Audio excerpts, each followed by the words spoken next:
Good evening, Cancers. Welcome to Kiki's Doorway.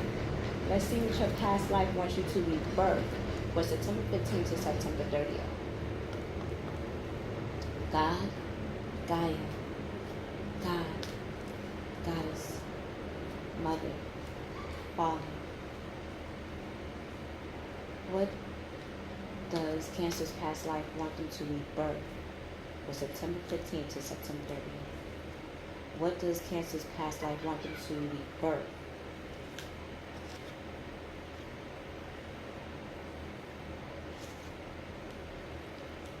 Okay.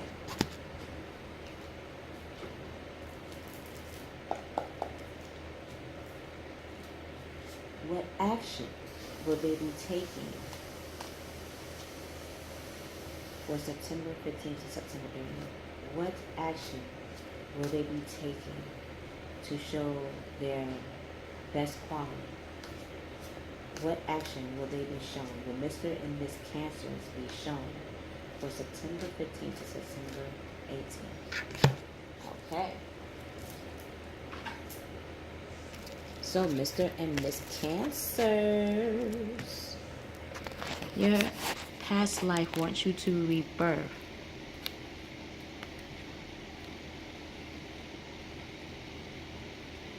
Ancestors known and unknown are here.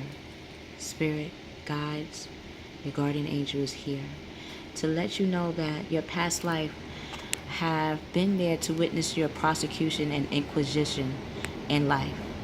They have been there to witness people persecute you without any receipts, without any real truths behind it. This their hidden insecurities or their hidden intuition about your power, about how powerful you are. This is a high priest and high priestess. This is a person that is spiritually in line and spiritually connected to source and know how to use who they are, not just spiritually, but mentally, physically, emotionally. You know exactly the tools to captivate and to conjure, to bring out prosperity, not just for yourself, but for others. And because of that, some people may have felt that because they could not tame you, because they could not obtain the power that is within you, they felt that persecuting you would make them more powerful, or make them a catch, or make them someone to cultivate the new. What I'm picking up is that now you don't have to feel persecuted anymore. Your past life has already experienced that. Even in your present life, you have already experienced what it feels like to be persecuted. You already experienced what it feels like to have an inquisition placed upon you, where someone is telling you who you are without even knowing that is who you are. They're just guessing and coming up with assumptions. Now you're going to see this as an opportunity to right the wrong, to make the record straight. You're going to step out in your talent, in your career, in your life, in how you want to exude yourself, and people are going to start to applaud you for that. They're going to see that your persecution did not go in vain, that now people are going to hand you prosperity for your persecution, for false accusations about you. They're going to now remind you that who you are is nothing to be dismissed. You are a huge force to be reckoned with. So much so that they try to tie you up. They tried, but yet you got arms that are loose to hold on to the rope. Now, you know when you smart, when you're looking at the rope like, really?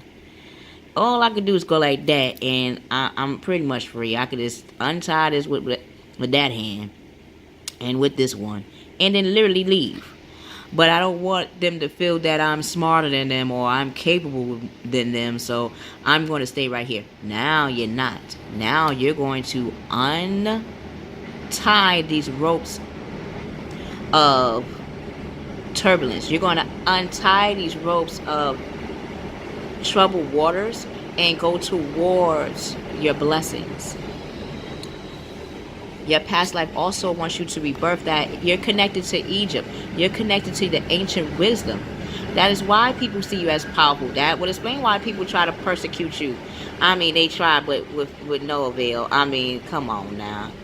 Your knowledge is so ancient and so connected to source and cultivation and civilizations that anywhere you go, your talents, your natural abilities, your skills that is in your DNA, what is inherently genetically birthed to you, have stemmed from Egypt, have gained momentum and growth in many early stages of civilization, so much so that we use those same skills that you have helped in the past to help in the present.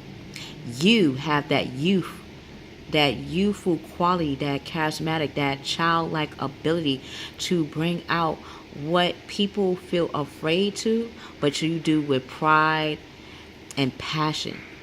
You know how to tie these things.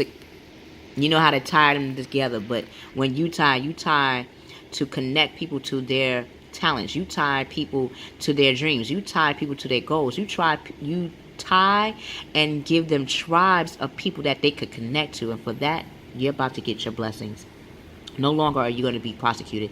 No longer are you going to have those inquisitions, those accusations. The inquiring minds wants to know. The inquiring mind's going to know through you. And the action you're going to take to make sure that they learn it through you and not from somebody else that thinks they know you is through the moon. You're going to go up to the 9th house of Sagittarius and you're going to use the unknown. You're going to use the secrets of the unknown. For example, when you know someone wants to tell you that you're attractive, rather than tell you attractive, they always wants to tell you the opposite. You know now why that is. You know why. You know why. Like the owl, who? You know who, what, where, why. People have prosecuted you or persecuted you.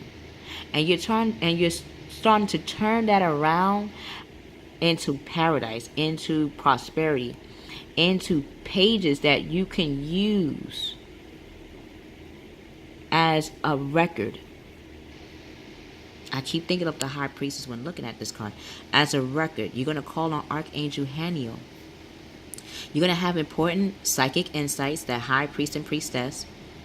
You're going to have events behind the scenes working in your favor. Because again, your knowledge is so ancient, your influence is so legendary that it has helped early civilization flourish and cultivate. So much so that we still look at the 7 wonders of the world. It is through you, Mr. and Miss Cancers, that you have showed us how to cultivate these very things. So release fears and see the fears as a way to become fruitful. These fruitful tokens that you have once felt as fear, you're going to become eager, gravitating, youthful, persistent, and timely on how you go about your dreams. So do not hold back. And if you must hold back, and if you must take the time to hold back so you don't feel tied up in any confrontation or any dilemma, use that time and tap into your intuition, Mr. and Miss Cancers. Use that time to map out ways that your caring and your cultivation of your skills can help others to flourish as well. You are the light, and your power and your energy and your hidden talents is so strong that now it wants to come out to show you what kind of endeavors that you will be going towards, what kind of groups and tribes of people that want to resonate with you, that want to take what you have to offer to the next level. So until we meet again, Mr. and Miss Cancers, you are becoming that Capricorn side of yourself, that boss and bossess. Now it's time to shine. You went from a 4 to 8. You went up 6 houses. Now that's High Priest and High Priestess skills. That is what the moon is showing you you're capable of. I love you. I love you, Mr. and Miss Cancers. We will see you on the other side.